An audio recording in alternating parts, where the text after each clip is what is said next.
कहानी की शुरुआत होती है दिसंबर 2001 में। हमें यहाँ एक फैमिली दिखाई गई है जिसमें हस्बैंड वाइफ का नाम एडी और जुमियाती है। जुमियाती एक सैलून चलाती है और उनके 2 बच्चे हैं। बड़ी बेटी का नाम विता और छोटे बेटे का नाम दुई है।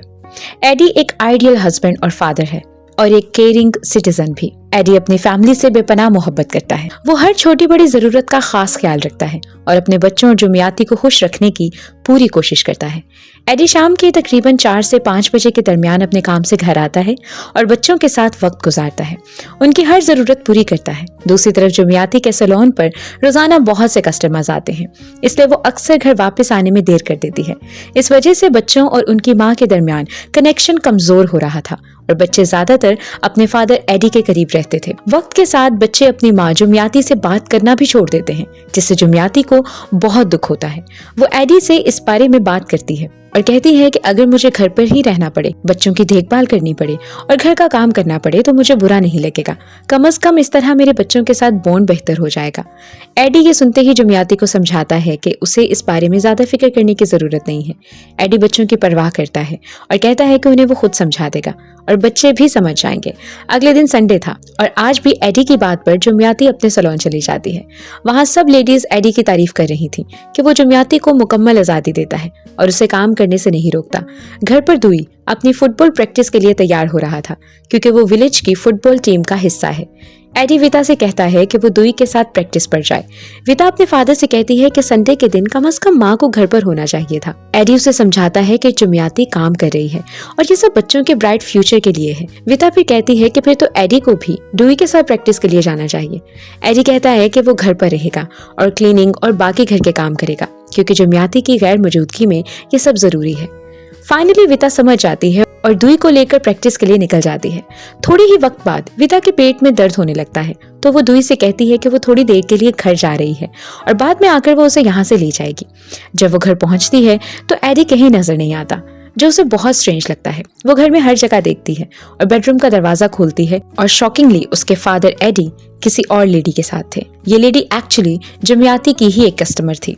विता के पैरों तले जमीन खिसक जाती है क्योंकि वो अपने फादर को एक बहुत अच्छा इंसान समझती थी और ये देखकर वो हैरान रह जाती है कि वो ऐसा कैसे कर सकते हैं। एडी भी विता को देख लेता है और फौरन कहता है कि वो इस बारे में अपनी मॉम को कभी ना बताए। गुस्से में आकर वो विता को स्लैप कर देता है जिससे विता बहुत शॉक हो जाती है। अब कहानी आगे बढ़ती है और फरवरी 2002 की तरफ आती है। विता ने अभी तक एडी के सीक्रेट को अपने तक रखा हुआ है, लेकिन वो अपने फादर से बहुत नाराज है। इस दौरान एडी एक हफ्ते के लिए काम के सिलसिले में दूसरे शहर जाता है और जब वक्त थोड़ा ज्यादा गुजर जाता है तो आसपास के लोग गॉसिप करना शुरू कर देते हैं। इसी दौरान विता की क्लास रिपोर्ट भी आती है जिसमें वो टॉप करती है। विता और दुई का बर्थडे था और जुमियाती ने दोनों बच्चों को बीच पर छुट्टियां मनाने ले जाने का प्लान बनाया। इस दौरान बच्चों और जुमियाती के ताल्लुकात भी बेहतर होने लगे थे। जब वो घर वापस आए तो पड़ोसी बुरहान ने एडी के बारे में पूछा। जुमियाती ने कहा कि वो बाहर है और शायद अगले हफ्ते वापस आ जाएगा। अगले दिन जुमियाती सैलून जाती है और कुछ देर बाद विता और दुई भी सैलून आ जाते हैं क्योंकि उन्हें कुछ पैसे चाहिए थे। यहाँ विता शॉकिंगली उसी लड़की रिनी को देखती है जिसके साथ उस दिन एडी इंटीमेट हुआ था। ये देखकर विता बहुत परेशान हो जाती है। असल में रिनी ने भी उस दिन विता को देख लिया था, लेकिन वो एक अजीब स्माइल देकर वहां से चली गई, जैसे उसे कोई फर्क ही नहीं पड़ता। रात को विता बिस्तर पर लेटी ये सब सोच ही रही थी कि अचानक बाहर से कुछ आवाजें सुनाई देती हैं। वो उठकर चेक करने जाती है, लेकिन जुमियाती उस वक्त अपने कमरे में नहीं थी। वो दीवार के पीछे से रेंग कर गायब हो जाती है, जिसे विता देख नहीं पाती, जो काफी वियर्ड था। फिर विता अपनी मदर को बाहर टहलते देखती है। वो उनके पास जाती है और देखती है कि जुमियाती एक दरख्त पर बैठी हुई है और अगले ही लम्हे वो खुद को खत्म कर लेती है। ये देखकर विता बहुत परेशान हो जाती है और रोने लगती है। घर के अंदर एडी और रिनी नजर आते हैं जो जुमियाती की मौत देखकर सुकून महसूस कर रहे थे, लेकिन अचानक विता जागती है क्योंकि ये सब एक खौफनाक ख्वाब था। अगले दिन विता और जुमियाती बुरहान के घर एक फंक्शन अटेंड करने के लिए जाते हैं। वहां जुमियाती बताती है कि एडी अभी नहीं आया और आने में एक और हफ्ता लगेगा। इस दौरान लोग दबी आवाज में बातें करने लगते हैं और जुमियाती को थोड़ा वियर्ड सा महसूस होता है। वो बुरहान से पूछती है कि मैटर क्या है, तो वो बताता है कि एडी को गए काफी वक्त हो चुका है और वो अभी तक वापस नहीं आया। सबको यही लगने लगा कि शायद एडी और जुमियाती अलग हो चुके हैं और जुमियाती अपनी इज्जत के खौफ से किसी को कुछ बताना नहीं चाहती। जुमियाती कहती है कि ऐसा कुछ भी नहीं है, एक हफ्ते में ऐसा कैसे हो सकता है? एडी तो एक हफ्ता पहले गया था और जल्द वापस आ जाएगा। लेकिन बुरहान बताता है कि एडी फरवरी 2002 में गया था और अब अगस्त 2003 है, यानी एडी को गए 1 साल से ज्यादा हो चुका है। ये सुनकर जुमियाती परेशान हो जाती है कि ऐसा कैसे मुमकिन है। घर वापस आकर विता भी कहती है कि वाकई वक्त 1 साल से ज्यादा गुजर चुका है और ये चीजें हमें कभी महसूस ही नहीं हुई। डैड अभी कहाँ होंगे? अगले दिन जुमियाती और विता दोनों एडी के ऑफिस जाने लगती हैं, लेकिन उसी वक्त एडी घर वापस आ जाता है और ऐसे बिहेव करता है जैसे कुछ नहीं हुआ, जैसे वो वाकई सिर्फ 1 हफ्ते के लिए ही गया था। यानी ऐसे शो करता है जैसे सच में सब लोग झूठ बोल रहे थे और कैलेंडर भी। रात को जुमियाती अपने हस्बैंड से बात करने जाती है, लेकिन वो ठीक से बात ही नहीं करता और घर के डॉक्यूमेंट्स तलाश करने लगता है। वो कहता है कि उसे घर और जमीन के पेपर्स चाहिए क्योंकि वो अपने बिजनेस में इन्वेस्ट करना चाहता है। जुमियाती कहती है कि वो ऐसा कौन सा बिजनेस कर रहा है जिसके बारे में वो नहीं जानती। वो कहती है कि ये जमीन उसकी है और वो इसे किसी को नहीं देगी। ये सब इसलिए है ताकि विता और दुई का फ्यूचर सिक्योर रहे। लेकिन एडी बहुत गुस्से में आ जाता है और जुमियाती पर हाथ उठा देता है। विता ये सब देखकर अपनी माँ से कहती है कि अगर आपने अपनी फैमिली को पूरा वक्त दिया होता तो शायद ये सब कभी ना होता। ये सुनकर जुमियाती के दिल पर बहुत बोझ पड़ता है।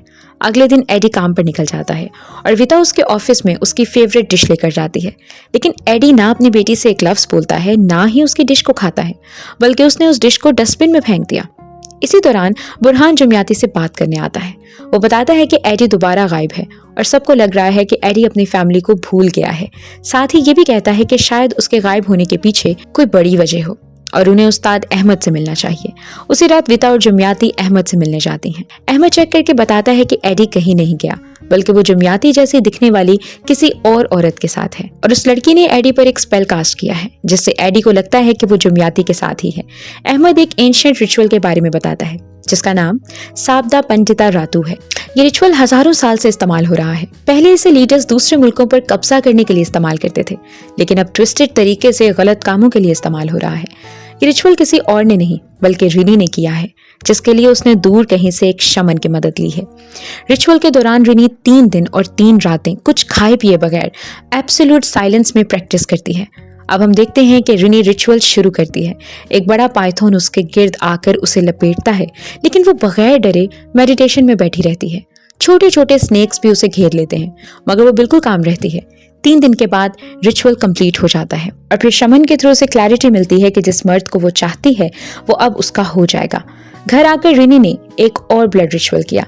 उसमें उसने एडी की आंखें और दिल सील कर दिए और एडी की नजर में उसकी रियल फैमिली को एक स्ट्रेंजर बना दिया। खुद पर रिचुअल करके वो अब एडी की नजर में जुमियाती जैसी दिखाई देती है। यही वजह थी कि वो विता को वियर्ड स्माइल दे रही थी। अब जब भी एडी रिनी के साथ होता उसे ऐसा लगता है कि वो जुमियाती के साथ है और उसकी ओरिजिनल फैमिली उसकी नजर में एक स्ट्रेंजर बन चुकी थी। ये सब कई महीनों और सालों से चल रहा था। जुमियाती इस सबसे बहुत परेशान हो जाती है और पूछती है कि क्या इस स्पेल को खत्म करने का कोई तरीका है। अहमद कहता है कि सिर्फ अल्लाह ही सब ठीक कर सकते हैं। दुआ करें, नमाज पढ़ें, सब ठीक हो सकता है। घर आकर विता और जुमियाती प्रेयर्स करती हैं, लेकिन इसी दौरान एडी और जुमियाती की फोटो में जुमियाती की साइड वाला ग्लास टूट जाता है। अगले दिन जुमियाती सैलून पहुंची। अब कस्टमर्स काफी कम हो गए थे। जुमियाती को नॉर्मल रूटीन से ज्यादा गर्मी लगने लगी और उसकी नाक से खून आना शुरू हो गया। एक वक्त आया कि सैलून बिल्कुल खाली लगने लगा। जब वो पानी लेने गई तो पानी के ग्लास में एक बिच्छू दिखाई दिया जो रियल में वहां मौजूद ही नहीं था। इस सबसे वो बहुत ज्यादा डर गई थी। उसका स्टाफ उसे बताता है कि अब वो बीमार सी रहने लगी है और सैलून भी खाली रहने लगा है। सैलून के स्टाफ ने यह भी बताया कि वो हर रोज सैलून के बाहर लाल मिट्टी देखते हैं जो साफ कर दी जाती है, लेकिन वो मिट्टी बार बार वापस आ जाती है। इन्वेस्टिगेशंस करने पर मालूम हुआ कि किसी के बिजनेस को नुकसान पहुंचाने के लिए कब्रिस्तान की मिट्टी उस जगह डाली जाती है। मतलब कोई जुमियाती के सैलून से जलता है और उसे तबाह करना चाहता है। अगले दिन जुमियाती वो मिट्टी अहमद के पास लेकर जाती है, जो उसे चेक करता है और बताता है कि स्टाफ सच कह रहा है, मगर वो ये भी कहता है कि ये मिट्टी किसी गैर ने नहीं डाली बल्कि किसी अपने ने डाली है। इसी दौरान घर पर विता पुराने दिनों को याद कर रही होती है। उसे याद आता है कि शायद उस पर भी काला जादू हुआ है, क्योंकि जब रिनी एक बार उससे टकराई थी तो उसने रिनी की जगह अपनी माँ जुमियाती को देखा था। रात को जुमियाती काफी देर तक सैलून में रही क्योंकि वो पता लगाना चाहती थी कि कौन मिट्टी डालने आता है। जब वो शख्स आया तो जुमियाती ने उसे देख लिया और उसका पीछा किया। हैरानकुन बात यह थी कि वो कोई और नहीं बल्कि एडी ही था, जो रिनी के साथ वहां से निकल रहा था। रिनी को जुमियाती से कोई डर नहीं था। अगले दिन जुमियाती बच्चों के साथ एडी के ऑफिस गई। एडी एक गवर्नमेंट एम्प्लॉय है जो किसी मीटिंग में गया हुआ था। जुमियाती वहां एडी के बॉस से मिलती है और सब कुछ बताती है। बॉस कहते हैं कि अब एडी पर पेनल्टी लगने वाली है, क्योंकि पेपर्स के मुताबिक जुमियाती 2 साल पहले मर चुकी थी और 1 साल पहले एडी ने रिनी से शादी कर ली थी। जुमियाती कहती है कि वो अभी भी जिंदा है और वही एडी की लीगल वाइफ है। ये सब कैसे मुमकिन है? जुमियाती ऑफिस से निकलकर एडी से मिलती है और गुस्से में कहती है कि जब उसने उसे छोड़ दिया तो अब वो उसकी जिंदगी और सैलून को क्यों तबाह करने पर तुला हुआ है, और कहती है कि एडी ने कभी उसकी जरूरत पूरी ही नहीं की, इसीलिए उसे सैलून चलाना पड़ा और ये बातें उसने आज तक कभी किसी को नहीं बताई। एडी उस पर गुस्सा हो जाता है और कहता है कि अब उसे उनसे कोई मतलब नहीं। दूसरी तरफ रीनी भी अपना सैलून शुरू कर चुकी थी जो काफी अच्छा चल रहा था।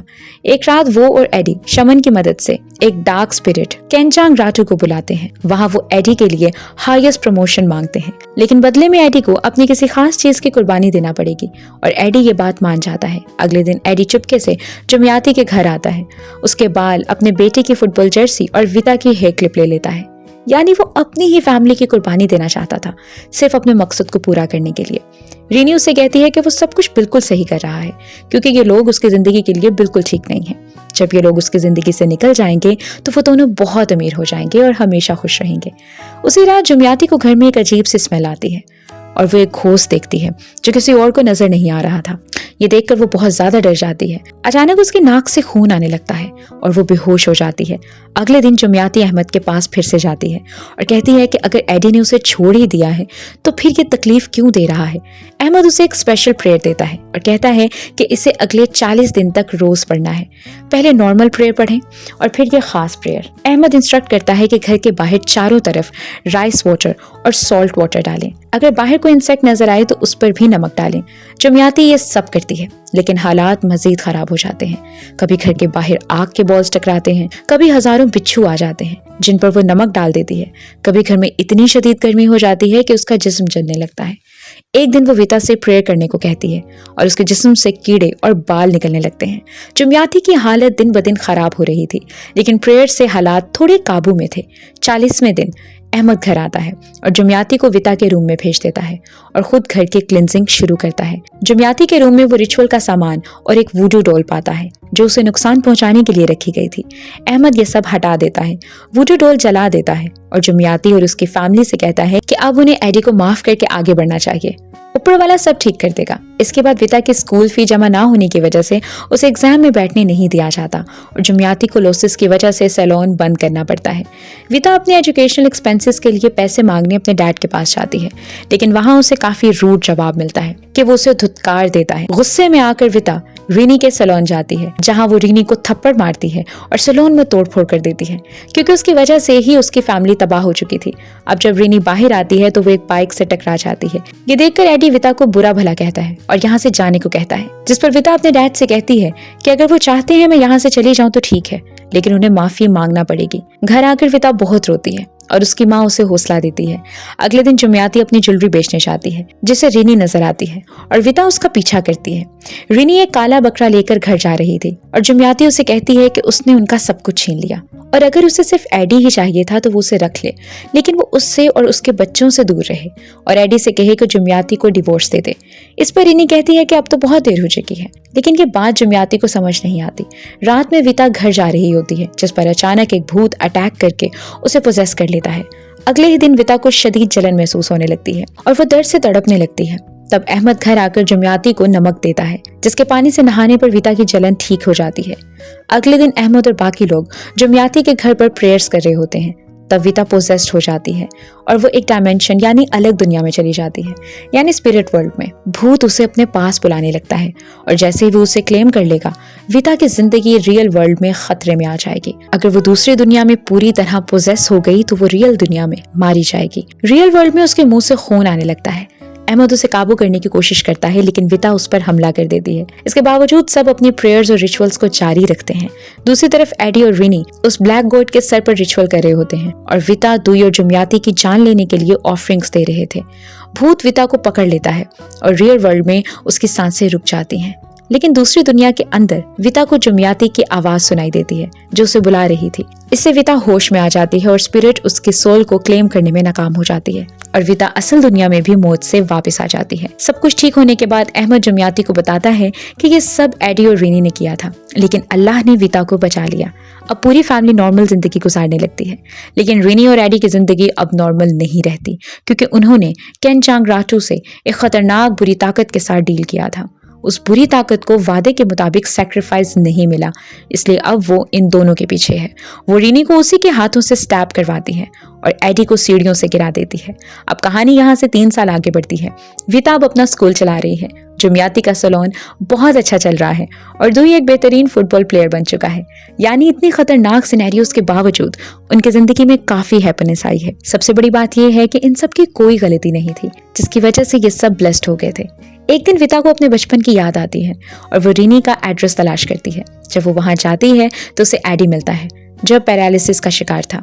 ये देखकर वो बहुत इमोशनल हो जाती है और वो एडी के लिए उसकी फेवरेट डिश भी लेकर आई थी, बिल्कुल उसी तरह जैसे वो पहले उसके ऑफिस में लाया करती थी। वीता रीनी से कहती है कि वो उसके डैड का ख्याल रखे और फिर वो वापस चली जाती है। इसके बाद ये कहानी जो ट्रू इवेंट्स पर बेस्ड है खुद रियल वीता बताती है।